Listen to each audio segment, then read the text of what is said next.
నా పేరు జ్యోతి బెనర్జీ.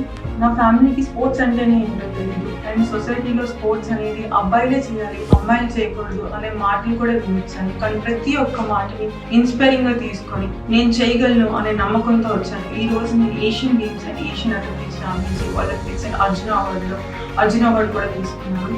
నాకంటూ స్పోర్ట్స్ స్టార్ట్ చేసేటప్పుడు షూస్ కానీ స్పైక్స్ కానీ అండ్ ఆల్సో ఒక న్యూట్రిషనిస్ట్ ఫుడ్ తీసుకోవాలన్నా సరే చాలా కష్టపడి టైం అనేది నాది.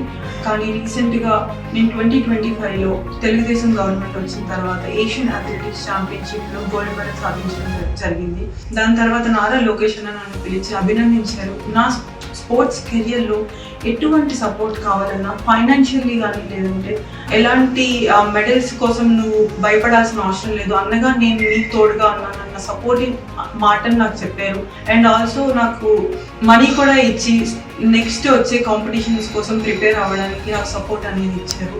రీసెంట్గా నాకు group 1 job and also land నాకు శాంక్షన్ అయింది. మా ఫాదర్ సెక్యూరిటీ గార్డ్గా వర్క్ చేస్తారు. 6,000 రూపీస్ శాలరీ వస్తుంది. ఎంతో టెన్షన్గా ఉండేది ప్రతి ఒక్క రోజు. నా ఫ్యామిలీని నేను ఎలా ముందుకు తీసుకెళ్ళగలను, నా స్పోర్ట్స్ కెరియర్ని నేను ఎలా సాధించగలను, ఒలింపిక్స్ మెడల్ తీసుకురావాలన్నా, అప్కమింగ్ వచ్చే కాంపిటీషన్స్లో నేను పార్టిసిపేట్ చేయాలన్నా ఎలా నా ప్రతి ఒక్క రోజు అనే టెన్షన్ అనేది ఉండేది. కానీ నాకు నారా లోకేష్ అన్న ఈ అవకాశాన్ని ఇచ్చి నాకు ఈ జాబ్ కానీ హౌస్ కానీ నాకు ఇంత సహాయం చేసినందుకు నా ఫ్యామిలీ నుంచి ఎంతో కృతజ్ఞతలు అన్న. Thank you so much Nara Lokesh అన్న గారికి అండ్ చంద్రబాబు నాయుడు సార్కి అండ్ పవన్ కళ్యాణ్ సార్ గారికి అండ్ రవినాయుడు సార్ గారికి ప్రతి ఒక్క పేరు ధన్యవాదాలు సార్. ఎంతో మంది నాలాంటి పీది కుటుంబం నుంచి వచ్చిన ఆడపిల్లలకి వాళ్ళ డ్రీమ్స్ అండ్ గోల్స్ అచీవ్ చేయడానికి ముందుగా నేనున్నాను అంటూ నారా లోకేష్ అన్న తోడుగా ఉన్నారు. అండ్ దాన్ని ప్రూవ్ చేసి నన్నే ఒక ఎగ్జాంపుల్గా తీసుకొని అందరూ ముందుకెళ్తారని ఆశిస్తున్నాను.